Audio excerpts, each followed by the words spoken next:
El libro de la selva. ¡El tigre! ¡El tigre! ¿Qué tal la cacería, valiente cazador? Hermano, larga y fría fue la espera. ¿Qué tal la presa que a matar fuiste? Hermano, en la jungla está todavía. ¿Dónde está el poder que era tu orgullo? Hermano, por la herida se me escapa. ¿A dónde vas con tanta prisa? Hermano, a mi guarida, a morir. Ahora tenemos que regresar al primer cuento. Cuando Mowgli abandonó la cueva del lobo tras luchar con la manada en la roca del consejo, bajó a los labrantíos donde vivían los campesinos, pero no quería quedarse allí, pues la jungla estaba demasiado cerca y sabía que en el consejo se había creado por lo menos un enemigo encarnizado. Así que se dio prisa, sin apartarse del tosco camino que cruzaba el valle, recorriéndolo a buen paso durante casi 20 millas hasta llegar a un país que le era desconocido. El valle se abría ante una extensa llanura sembrada de rocas y cortada por barrancos. En un extremo se alzaba un pueblecito y en el otro la espesa jungla bajaba hasta el borde mismo de los pastizales, deteniéndose allí como si la hubiesen cortado con un azadón. Por toda la llanura pacían las reses y los búfalos, y los pastorcillos que cuidaban los rebaños veían a Mowgli, gritaban y salían corriendo, mientras los perros famélicos y amarillos que merodean alrededor de todos los poblados de la India se ponían a ladrar. Mowgli siguió su camino, pues tenía hambre, y al llegar a la entrada del poblado, vio que la frondosa mata de espinos que al anochecer colocan ante la entrada estaba ahora apartada a un lado. Exclamó, pues había saltado más de una barricada como aquella durante sus correrías nocturnas en busca de comida. Así que también aquí los hombres temen al pueblo de la jungla. Se sentó al lado de la entrada y, cuando salió un hombre, se levantó, abrió la boca y con una mano señaló la garganta para indicar que quería comida. El hombre lo miró fijamente y echó a correr por la única calle del poblado, reclamando a gritos la presencia del sacerdote. Este era un hombre muy gordo que iba vestido de blanco y ostentaba una señal roja y amarilla en la frente. El sacerdote se dirigió a la entrada, seguido por un centenar de personas, por lo menos, que miraban con curiosidad, hablaban, gritaban y señalaban a Mowgli. No tienen modales estos hombres, se dijo Mowgli. Solo el mono gris se comportaría de ese modo. Se apartó el largo pelo del rostro y miró la multitud con expresión ceñuda. ¿De qué tenéis miedo? Preguntó el sacerdote. Mirad las señales que tienen los brazos y las piernas. Son mordeduras del lobo. No es más que un niño lobo que se ha escapado de la jungla. Desde luego, al jugar con ellos, los cachorros a menudo habían mordido a Mowgli con más fuerza de lo que querían, por lo que tenían los brazos y las piernas cubiertos de cicatrices blancas. Pero era la última persona del mundo que habría dicho que aquello eran mordeduras, pues sabía cómo eran los mordiscos de verdad. ¡Arre, arre! Dijeron a la vez 2 o 3 mujeres. Lo han mordido los lobos, pobre pequeño. Es un niño muy guapo. Tiene los ojos como del fuego encendido. Por mi honor, Mesua, que se parece bastante al chico que se llevó el tigre. Déjame verlo, dijo una mujer que lucía gruesas anillas de cobre en las muñecas y los tobillos, mirando a Mowgli mientras se protegía los ojos con la palma de la mano. En verdad que se parece. Está más delgado, pero tiene la misma expresión que mi chico. El sacerdote era hombre inteligente y sabía que Mesua era la esposa del más rico de los habitantes del poblado. De manera que alzó los ojos y, tras contemplar el cielo durante un minuto, dijo solemnemente: Lo que la jungla se llevó, la jungla nos ha devuelto. Llévate al niño a tu casa, hermana, y no te olvides de honrar al sacerdote que tan lejos ve en la vida de los hombres. Por el buey con que me compraron, dijo Mowgli para sí. Tanta palabrería resulta como una nueva inspección a cargo de la manada. Bueno, si hombre soy, en hombre debo convertirme. La multitud se apartó para dejar sitio a la mujer, que por señas indicó a Mowgli que la siguiera hasta su choza, en la que había una cama laqueada de color rojo, un gran recipiente de tierra con dibujos en relieve que servía para guardar el grano, media docena de cacharros de cobre, la imagen de un dios hindú en una pequeña hornacina y, colgado en la pared, un espejo de verdad, igual que los que se venden en las ferias rurales. Le sirvió un buen trago de leche y un poco de pan. Luego apoyó la mano en la cabeza del chico y le miró a los ojos, pues pensaba que tal vez fuese su verdadero hijo, que acababa de regresar de la jungla a donde el tigre se lo había llevado. —Nato, oh Nato —dijo la mujer. Mowgli no dio a entender que el nombre le resultara conocido. —¿No te acuerdas del día en que te di los zapatos nuevos? La mujer tocó los pies del muchacho, que estaban duros como si estuvieran hechos de asta. No, dijo la mujer con tristeza, Estos pies nunca han llevado zapatos, pero te pareces mucho a Minato, así que serás mi hijo. Mowgli se sentía incómodo, ya que jamás había estado bajo un techo. Sin embargo, al mirar la puerta vio que podría echarla abajo en cualquier momento si quería escapar. Observó también que la ventana estaba desprovista de pestillo o cosas parecidas. ¿De qué sirve un hombre, dijo para sí finalmente, si no es capaz de entender lo que dicen los hombres? Ahora soy tan tonto y zoquete como lo sería un hombre estando con nosotros en la jungla. Debo aprender a hablar igual que ellos. No había sido por diversión que, mientras se hallaba con los lobos en la jungla, había aprendido a imitar el grito de los gamos o los gruñidos de los cerditos salvajes. Así, pues, en cuanto Mesua pronunciaba una palabra, Mowgli la imitaba casi a la perfección, y antes de que cayera la noche ya había aprendido el nombre de muchas de las cosas que había en la choza. A la hora de acostarse se presentó un contratiempo, ya que Mowgli no quería dormir en algo que, como sucedía con la choza, se pareciese tanto a una trampa para cazar panteras y se escapó por la ventana en cuanto cerraron la puerta. Deja que se salga con la suya, dijo el marido de Mesua. No olvides que con toda seguridad jamás habrá dormido en una cama. Si en verdad ha venido a ocupar el sitio de nuestro hijo, no se fugará. Así que Mowgli se tumbó en la hierba larga y limpia que crecía al borde del campo, pero antes de que hubiese cerrado los ojos, un hocico suave y gris se puso a hurgarle el mentón. —¡Uf! —exclamó Hermano Gris, el mayor de los cachorros de Madre Loba. Mala recompensa es esta por haberte seguido 20 millas. Hueles a humo de leña y a ganado, como si ya fueras un hombre. Despierta, hermanito, que te traigo noticias. —¿Están todos bien en la jungla? —preguntó Mowgli abrazándolo. Todos menos los lobos que se quemaron en la flor roja. Ahora escucha. Shere Khan se ha ido muy lejos a cazar y no volverá hasta que le crezca de nuevo el pelo. Salió muy chamuscado. Ha jurado que cuando vuelva dejará tus huesos en el Waingunga. No es el único que ha jurado algo. También yo he hecho una pequeña promesa, pero siempre es bueno recibir noticias. Esta noche me siento cansado, muy cansado a causa de tantas novedades, hermano Gris, pero ven siempre que quieras a traerme noticias. ¿No te olvidarás de que eres un lobo? ¿Los hombres no te harán olvidar? Preguntó ansiosamente hermano Gris. Nunca. Siempre recordaré que te quiero a ti y a todos los que están en nuestra cueva, pero también me acordaré siempre de que he sido expulsado de la manada. Y puede que te expulsen de otra manada también. Los hombres no son más que hombres, hermanito, y lo que dicen es igual que las palabras de las ranas del estanque. Cuando vuelva a bajar a verte, esperaré escondido entre los bambúes que hay en el borde de los pastizales. Durante los 3 meses que siguieron a aquella noche raramente salió Mowgli del recinto del poblado, pues estaba ocupadísimo aprendiendo los usos y costumbres de los hombres. Primero tuvo que aprender a llevar el cuerpo envuelto en ropas, cosa que le molestaba horriblemente. Luego tuvo que aprender qué era el dinero, y se quedó sin comprender nada de nada, y finalmente tuvo que aprender cosas sobre la labranza, cuya utilidad no alcanzaba a ver. Entonces los niños del poblado lo hicieron enfadar mucho. Por suerte, la ley de la jungla le había enseñado a dominarse, ya que en la jungla la vida y el alimento dependen de que uno no se encolerice. Pero cuando se burlaron de él porque no quería participar en sus juegos ni acompañarlos a elevar cometas o porque pronunciaba mal alguna palabra, lo único que evitó que cogiese a los críos y los partiese en dos fue el hecho de saber que no era jugar limpio matar cachorritos desnudos. No tenía la menor idea de su propia fuerza. Cuando vivía en la jungla se sabía débil en comparación con las fieras, pero la gente del poblado decía de él que era fuerte como un toro. Mowgli no tenía ni asomo de sospecha de las diferencias que las castas imponían entre un hombre y sus semejantes.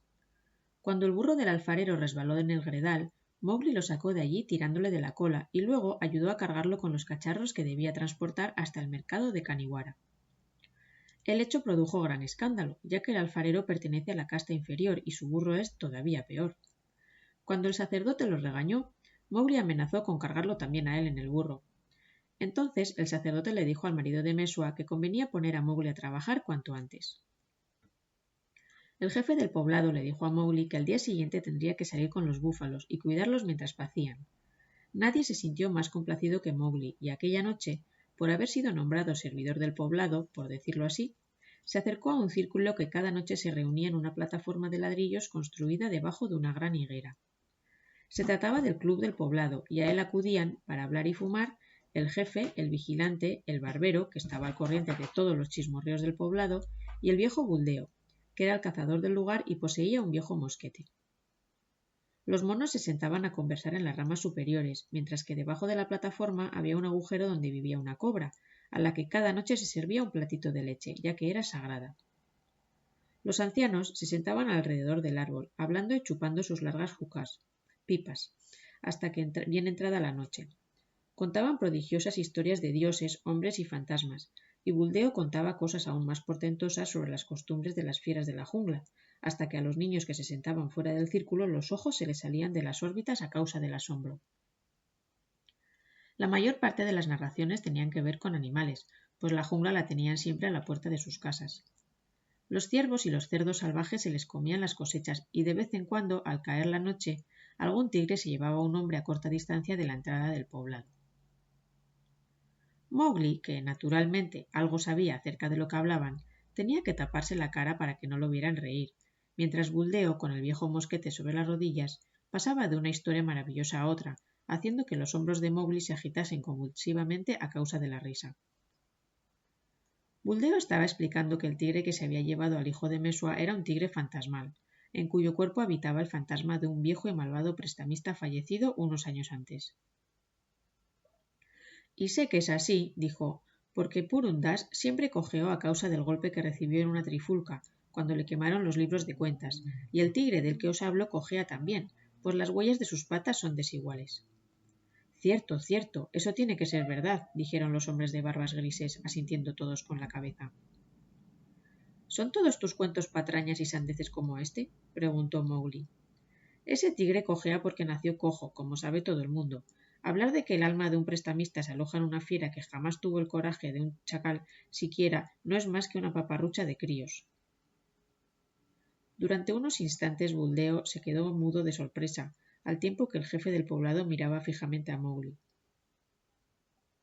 —Ajá, con que eres el hijo de la jungla, —dijo Buldeo.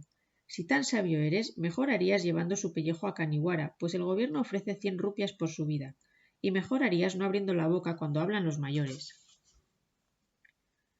Mowgli se levantó para irse. He estado aquí tendido, escuchando lo que decís toda la velada, dijo por encima del hombro, y, salvando una o dos excepciones, Buldeo no ha dicho una sola palabra cierta acerca de la jungla, y eso que la tiene a la puerta de su casa.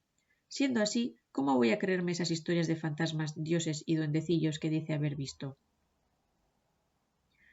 Ya va siendo hora de que ese chico se ocupe del ganado, dijo el jefe, al mismo tiempo que Buldeo daba una chupada a la pipa y resoplaba ante la impertinencia de Mowgli. En la mayor parte de los poblados indios se sigue la costumbre de que, a primera hora de la mañana, unos cuantos chicos llevan a las reses y los búfalos a apacentar, regresando luego con ellos al amanecer. Y el mismo ganado que aplastaría a un hombre blanco hasta matarlo se deja pegar y maltratar y gritar por unos críos que apenas le llegan al hocico. Mientras estén con el rebaño, los chicos no corren peligro, pues ni siquiera el tigre se atreve a saltar sobre un rebaño de bueyes. Pero si se apartan para coger flores o cazar lagartos, a veces se los lleva alguna fiera. Al amanecer, Mowgli cruzó la calle del poblado sentado en el lomo de Rama, el gran buey del rebaño, y los búfalos de piel azulada como la pizarra, con sus largos cuernos doblados hacia atrás y sus ojos salvajes, fueron saliendo de sus corrales, uno a uno, y siguiéndolo. Mowgli dejó bien sentado ante los niños que iban con él que era él el que mandaba allí. Golpeaba a los búfalos con una larga caña de bambú, y le dijo a Cambia, uno de los críos, que se encargasen ellos de apacentar a las reses, mientras él seguía su camino con los búfalos.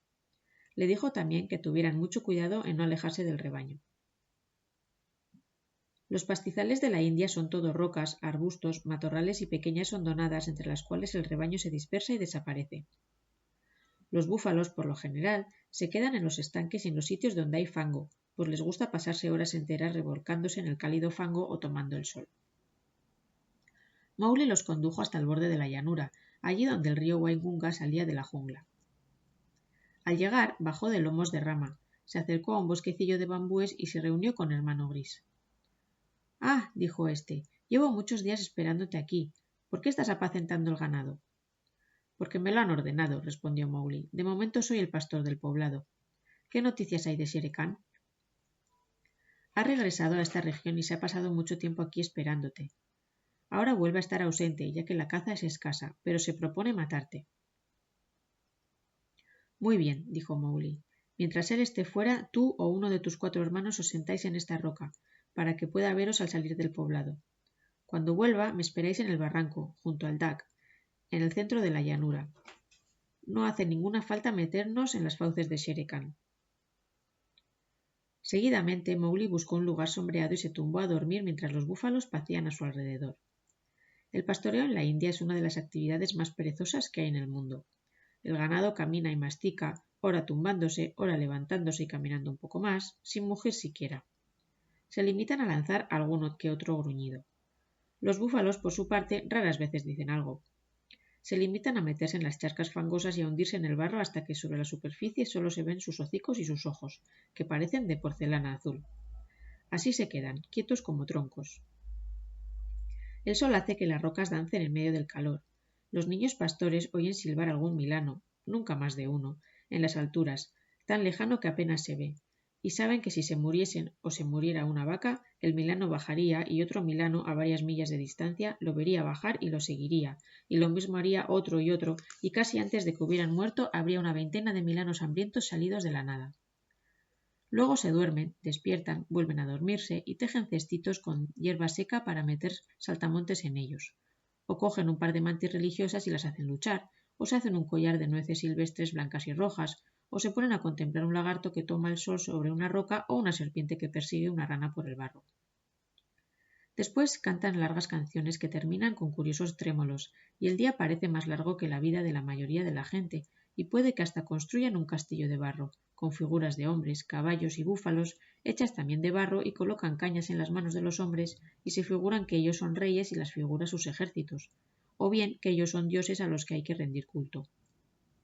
Luego cae la noche, los chicos llaman y los búfalos salen pesadamente del barro pegajoso, haciendo un ruido que parecen cañonazos uno detrás de otro, y todos juntos cruzan la llanura gris hacia el poblado, cuyas luces titilan a lo lejos.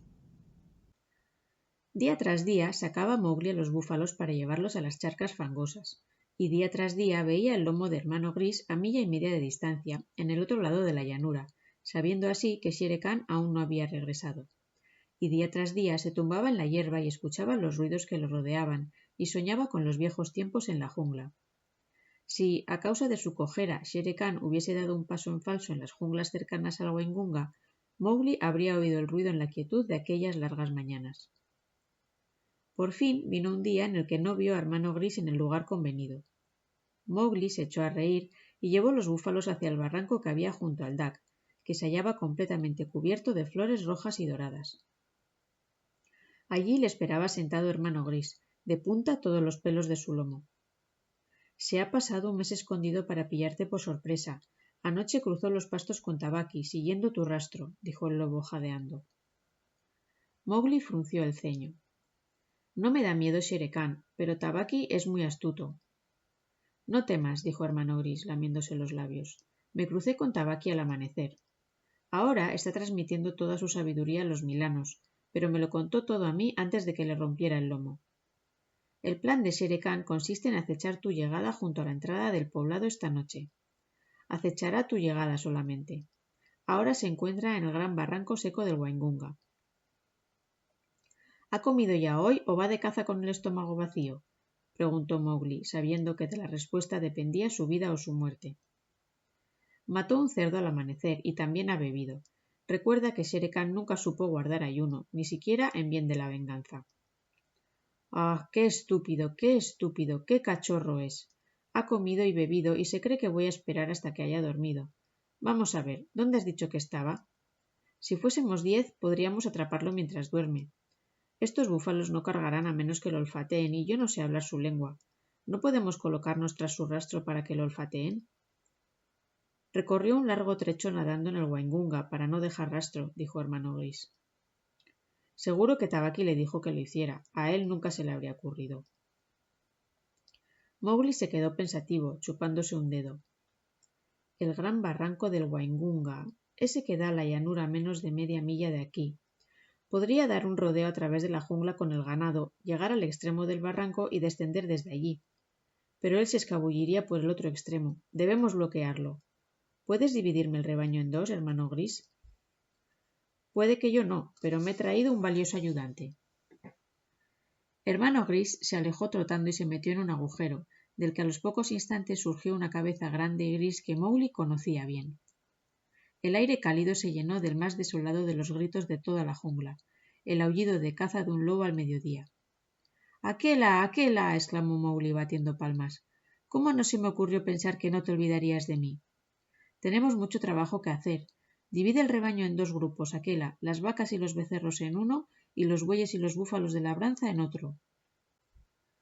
Los 2 lobos empezaron a correr entrando y saliendo del rebaño, cuyos componentes, resoplando y piafando, se separaron en 2 grupos. En uno se hallaban las hembras, con los becerros en medio del grupo. Lanzaban miradas asesinas hacia los lobos y los habrían aplastado de haber permanecido ellos suficiente tiempo en un mismo lugar. En el otro estaban los bueyes, que piafaban y resoplaban también. Aunque su aspecto era más impresionante, resultaban menos peligrosos, ya que no tenían que proteger a ningún becerro. 6 hombres juntos no habrían podido dividir el rebaño tan limpiamente. —¿Cuáles son las órdenes? —preguntó Akela entre jadeos. —Si nos descuidamos, volverán a juntarse. Mowgli se subió al lomo de Rama. —Llévate los bueyes a la izquierda, Akela, y tú, hermano Gris, encárgate de que las vacas sigan juntas cuando nos hayamos ido y llévalas hasta el pie del barranco. —¿Debo adentrarme mucho? —preguntó hermano Gris con la respiración entrecortada. —Hasta que las paredes del barranco sean más altas de lo que Shere Khan es capaz de saltar —dijo Mowgli—. Os quedaréis allí hasta que nosotros bajemos. Los bueyes se pusieron en camino al oír un ladrido de Akela. Hermano Gris se detuvo ante las vacas, que cargaron contra él. Hermano Gris echó a correr delante de las vacas hasta llegar al pie del barranco, al tiempo que Akela se alejaba con los bueyes por la izquierda. —¡Bien hecho! Otra carga y las tendremos a punto. Ahora con cuidado, Akela, con cuidado. Un mordisco de más y los bueyes te atacarán. ¡Huya! Esto es más difícil que conducir un rebaño de gamos negros. ¿A que no te imaginabas que estos animales se movieran con tanta agilidad? —dijo Mowgli. Los cazaba también cuando era joven —dijo Akela, jadeando en medio de una nube de polvo. —¿Los desvío hacia la jungla? —Sí, hazlo, date prisa, desvíalos. Rama está furioso. Ojalá pudiera decirle lo que necesito que haga hoy. Esta vez los bueyes torcieron a la derecha y se metieron en la espesura, aplastando cuanto hallaban a su paso. Los demás pastorcillos, que observaban la escena desde media milla, echaron a correr hacia el poblado tan aprisa como sus piernas les permitían, gritando que los búfalos habían huido enloquecidos. El plan de Mowgli, sin embargo, era de lo más sencillo. Lo único que quería era dar un amplio rodeo cuesta arriba, para llegar a lo alto del barranco y luego bajar por él con los búfalos, atrapando a Shere Khan entre ellos y las vacas, pues sabía que, después de comer y beber en abundancia, Shere Khan no estaría en condiciones de luchar o de trepar por las paredes del barranco. Mowgli se encontraba ahora aplacando a los animales con palabras, mientras Akela, que se había quedado a la zaga, solo aullaba de vez en cuando para dar prisa a los búfalos que marchaban a retaguardia. Dieron un rodeo muy amplio, ya que no querían acercarse demasiado al barranco y avisar a Shere Khan de su presencia. Por fin Mowgli reunió el desconcertado rebaño en lo alto del barranco, en una pendiente cubierta de hierba que más abajo se confundía con el barranco propiamente dicho.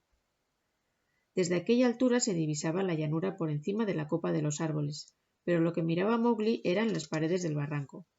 Se sintió muy satisfecho al observar que eran casi verticales y que las parras y plantas trepadoras que crecían en lo alto no ofrecían ningún apoyo a un tigre que quisiera salir de allí.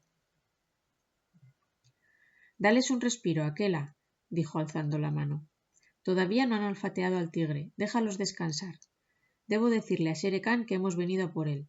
Lo tenemos atrapado.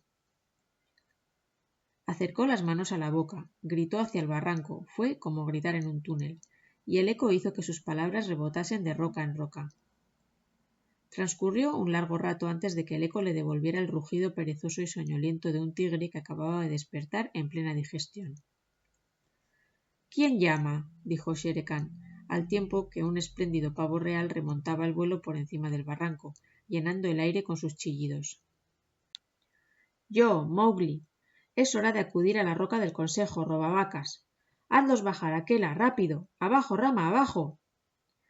El rebaño se detuvo unos segundos al borde de la pendiente, pero Akela soltó un aullido de caza en toda regla y los animales empezaron a descender uno tras otro, igual que un vapor navegando velozmente por los rápidos de un río, levantando arena y piedras con las patas.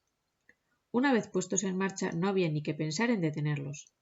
Antes de que llegasen al lecho del barranco, Rama, olfateando la proximidad de Shere Khan, se puso a mugir. —¡Ja, ja! —exclamó Mowgli, que iba montado en Rama—. Ahora ya sabes lo que quiero. El torrente de cuernos negros, hocicos llenos de espuma y ojos de mirar enfurecido, descendió por el barranco como guijarros en época de inundaciones. Los búfalos más débiles se veían empujados a un lado de la pendiente, donde se abrían paso entre las plantas trepadoras. Sabían que era lo que tenían delante, la terrible carga de un rebaño de búfalos, cuya acometida ningún tigre puede aguantar. Shere Khan oyó el tronar de sus patas, se levantó y empezó a descender trabajosamente por el barranco, mirando a diestro y siniestro en busca de alguna escapatoria. Pero las paredes del barranco eran rectas y tuvo que seguir adelante, entorpecido por lo mucho que había comido y bebido, deseando hacer lo que fuera menos luchar. El rebaño cruzó con gran chapoteo el estanque que el tigre acababa de abandonar, atronando el angosto pasaje con sus bramidos. Mowgli oyó un mugido que contestaba desde el pie del barranco y vio que Shere Khan se volvía. El tigre sabía que, en el peor de los casos, era mejor enfrentarse a los bueyes que a las vacas con sus becerros. Justo en aquel momento Rama dio un traspié, se tambaleó y de nuevo siguió avanzando sobre algo blando, y, con los bueyes pisándole los talones, chocó de lleno contra el otro rebaño, al tiempo que los búfalos más débiles se veían alzados en el aire por la violencia del choque. La carga llevó a los dos rebaños hasta la llanura, dando cornadas, piafando y resoplando. Mowgli aguardó el momento oportuno y entonces saltó de lomos de Rama y con un bastón empezó a repartir garrotazos a derecha e izquierda. —¡Rápido, Akela! Dispersadlos o empezarán a luchar entre ellos. ¡Llévatelos, Akela! Rama! Hijos míos! Con cuidado, ya ha terminado todo. Akela y hermano Gris corrían de un lado a otro mordisqueando las patas de los búfalos y, aunque el rebaño torció de nuevo para cargar cuesta arriba, Mowgli consiguió que Rama diera media vuelta y los demás lo siguieran hasta meterse en los charcos. Shere Khan no necesitaba que siguieran pisoteándolo. Estaba muerto y ya los milanos venían por él. Hermanos, esa ha sido una muerte de perro, dijo Mowgli, buscando el cuchillo que llevaba siempre en una vaina colgada del cuello desde que vivía con los hombres. Pero nunca habría plantado cara para luchar. Su pellejo será un buen adorno para la roca del consejo. Hay que poner manos a la obra sin perder un minuto. A un chico educado entre los hombres ni en sueños se le habría ocurrido despellejar él solo un tigre de 3 metros, pero Mowgli conocía mejor que nadie de qué modo los animales llevan ajustada la piel y qué hay que hacer para quitársela. Con todo, la tarea era ardua y Mowgli se pasó una hora cortando, rasgando y gruñendo, mientras los lobos lo contemplaban con la lengua fuera o se acercaban a ayudarle cuando a él se lo ordenaba. Al cabo de un rato sintió que una mano se posaba en su hombro, y al alzar los ojos vio a Buldeo con su viejo mosquete. Los niños habían avisado a los del poblado de la estampida de los búfalos, y Buldeo había salido hecho una furia, ansiando regañar a Mowgli por no haber cuidado mejor del rebaño. Los lobos se esfumaron en cuanto vieron acercarse al hombre. —¿Qué tontería es esta? —dijo Buldeo ásperamente—. Creerte capaz de despellejar un tigre. ¿Dónde lo han matado los búfalos? Veo que es el tigre cojo, por cuya cabeza ofrecen 100 rupias. Vaya, por esta vez olvidaremos que dejaste que el rebaño se te escapara y puede que hasta te dé una rupia de recompensa cuando haya llevado el pellejo a Kaniwara. Palpó la faja que le ceñía la cintura buscando eslabón y pedernal. Luego se agachó para chamuscar los bigotes de Shere Khan. La mayoría de los cazadores nativos chamuscan los bigotes de un tigre para evitar que su fantasma los persiga. Dijo Mowgli más bien para sí, mientras arrancaba la piel de una de las patas delanteras. Con que llevarás el pellejo a Kaniwara para cobrar la recompensa y puede que a mí me des una rupia, ¿eh? Pues resulta que necesito el pellejo para mí. Viejo, aparta ese fuego. ¿Qué forma de hablar al principal cazador del poblado es esa? La suerte y la estupidez de tus búfalos te han ayudado a cobrar esta pieza. El tigre acababa de comer, pues de lo contrario a estas alturas estaría ya a 20 millas de aquí. Ni siquiera sabes despellejarlo como es debido, por dioserillo, pero te atreves a decirme a mí, a Buldeo, que no le chamusque los bigotes.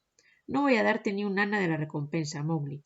Lo que sí te voy a dar va a ser una buena paliza. Deja en paz el cadáver.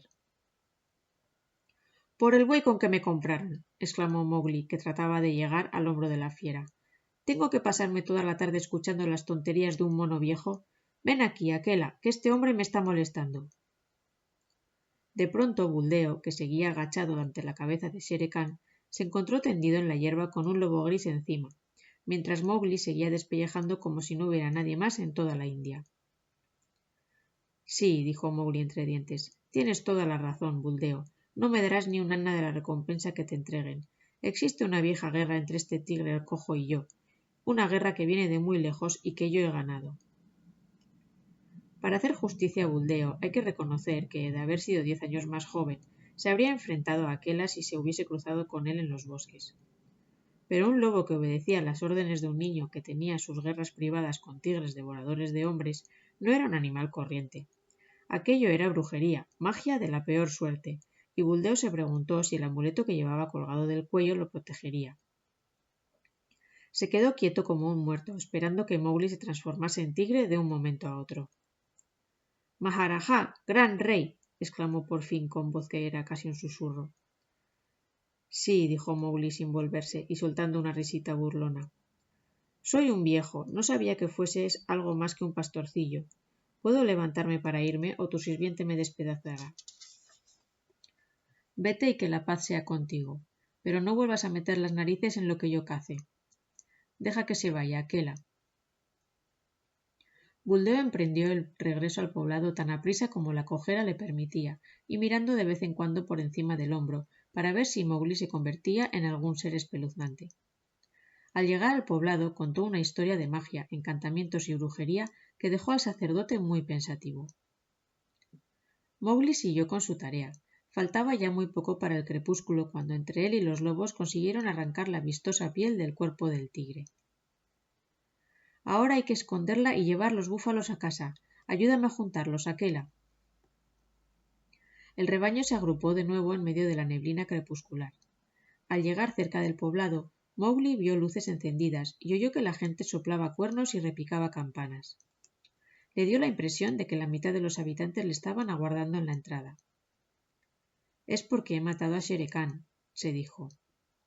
Pero al instante una lluvia de piedras silbó junto a sus oídos, al tiempo que los lugareños gritaban: «¡Brujo! ¡Cachorro de lobo! ¡Demonio de la jungla! ¡Vete de aquí! ¡Lárgate ahora mismo o el sacerdote volverá a convertirte en lobo! ¡Dispara, Buldeo! ¡Dispara!».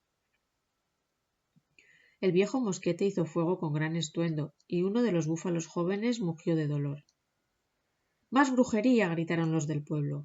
«¡Sabe desviar las balas! ¡Le has dado tu búfalo, Buldeo!». —¿Pero qué es esto? —preguntó Mowgli desconcertado, mientras la lluvia de piedras arreciaba. —No se diferencian mucho de la manada, estos hermanos tuyos —dijo Akela, sentándose con gran compostura. Se me ocurre que, si las balas significan algo, quieren expulsarte del poblado. —¡Lobo, cachorro de lobo, vete! —gritaba el sacerdote, blandiendo una rama de tulsi, la planta sagrada. —¿Otra vez? La última vez fue porque era hombre. Ahora es porque soy lobo. Vámonos de aquí, Akela. Una mujer, Mesua, echó a correr hacia el rebaño, gritando: «¡Oh, hijo mío, hijo mío! Dicen que eres un brujo y que sabes transformarte en una fiera cuando te apetece.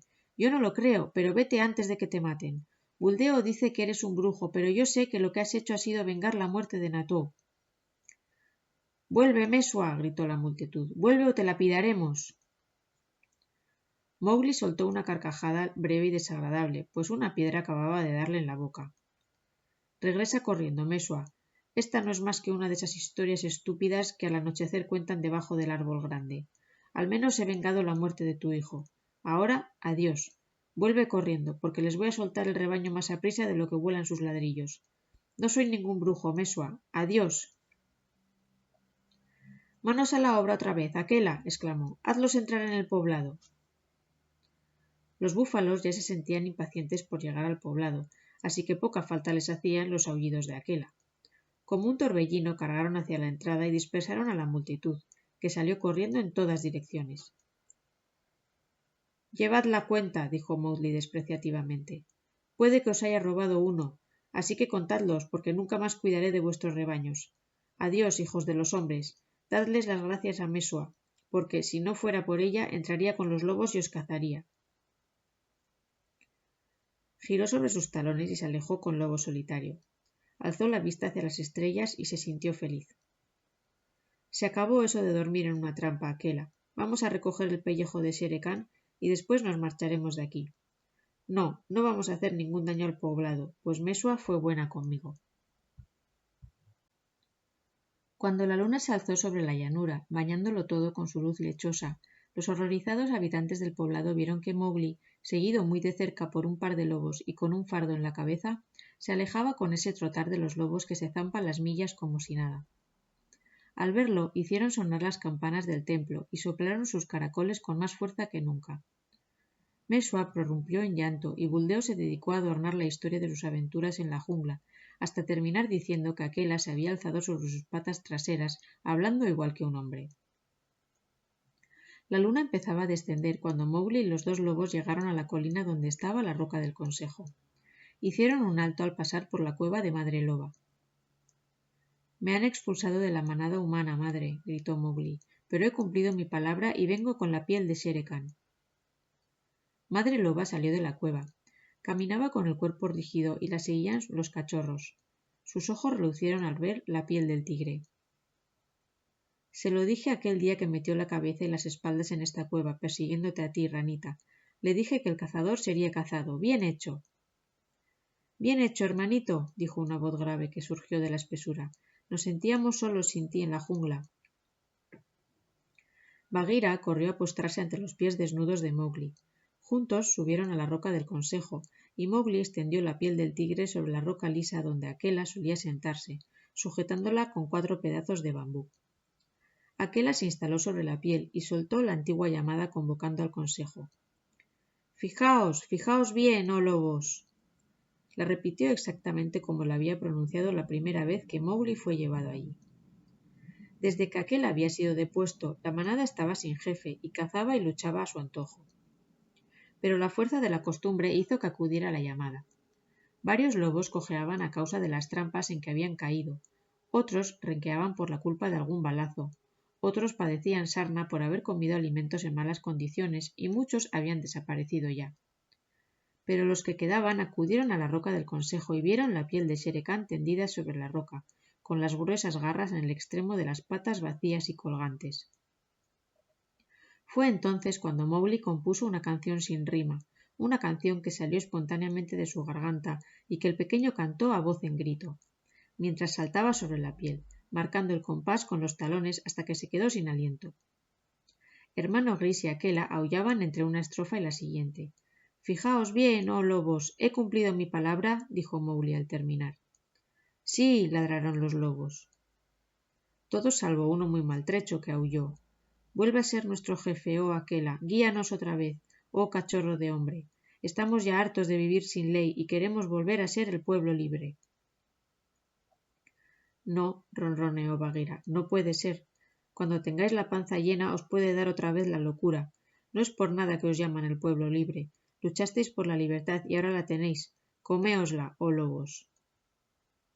«La manada humana y la manada de los lobos me han expulsado de su seno», dijo Mowgli. «A partir de ahora cazaré solo en la jungla». «Y nosotros cazaremos contigo», dijeron los 4 cachorros. Y he aquí que de aquel día en adelante Mowgli cazó con los 4 cachorros en la jungla, pero no siempre estuvo solo, pues al cabo de unos años se hizo hombre y se casó.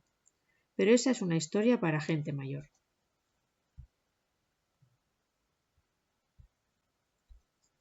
La canción de Mowgli, cantada en la roca del consejo mientras bailaba sobre la piel de Shere Khan. La canción de Mowgli que yo mismo, Mowgli, canto. Escucha, jungla, las cosas que he hecho. Shere Khan dijo que me mataría, que me mataría. Al anochecer, en la entrada del poblado, mataría a Mowgli, la rana. Comió y bebió. Duerme bien, Shere Khan, pues ¿cuándo volverás a beber de nuevo? Duerme y sueña en la matanza. Solo estoy en los pastizales. Ven a mí, hermano Gris. Ven a mí, lobo solitario, pues la caza es abundante. Traed los búfalos y los bueyes de piel azulada y mirada furiosa. Conducidlos como os ordeno. ¿Duermes tranquilo, Shere Khan? Despierta, oh, despierta, que voy ahí con los bueyes detrás. Rama, el rey de los búfalos, dio patadas en el suelo. Aguas del Waingunga, decidme, ¿dónde se fue Shere Khan? No es Iki el que hace agujeros, ni vuela como Mao, el pavo real. No se cuelga de las ramas como Man, el murciélago. Pequeños bambúes que juntos crujís, decidme a dónde se ha ido. ¡Ay! Ahí está. ¡Ah! ¡Vedlo allí! Bajo los pies de rama yace el cojo. Arriba, Shere Khan, levántate y mata. Aquí tienes carne, rómpeles el cuello a los bueyes. ¡Chst! Se ha dormido. No lo despertaremos, pues grande es su fuerza. Los milanos han bajado para verlo, las hormigas negras han subido para conocerlo. Una gran reunión se celebra en su honor. ¡Alala! No tengo ningún trapo con que cubrirme. Los milanos me verán desnudo. Me da vergüenza conocer a toda esta gente. Préstame tu abrigo, Shere Khan. Déjame tu vistoso manto arrayado para que pueda acudir a la roca del consejo. Por el buey con que me compraron he hecho una promesa, una pequeña promesa. Solo el manto me falta para cumplir mi palabra. Con el cuchillo que usan los hombres, con el cuchillo del cazador, el hombre, me agacharé para recoger mi regalo.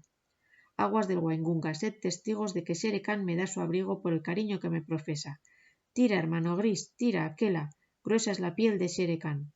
La manada humana está enojada. Arrojan piedras y hablan como críos. Me sangra la boca. Huyamos corriendo. A través de la noche, a través de la cálida noche, corred conmigo, hermanos míos.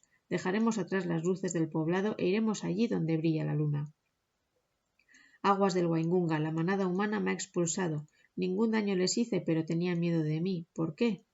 Manada de lobos, también vosotros me habéis expulsado. La jungla me está vedada y me han cerrado las puertas del poblado. ¿Por qué? Igual que Man vuela entre las fieras y los pájaros, vuelo yo entre el poblado y la jungla. ¿Por qué? Bailo sobre la piel de Shere Khan, pero siento un peso en el corazón.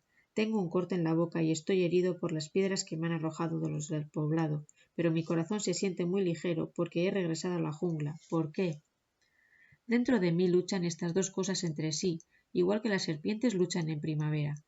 Agua mana de mis ojos, pero río al verla caer. ¿Por qué? Soy Dos Mowgli, pero la piel de Shere Khan está bajo mis pies. Toda la jungla sabe que he matado a Shere Khan. Fijaos, fijaos bien, oh lobos. ¡Ay! Mi corazón oprimen las cosas que no comprendo.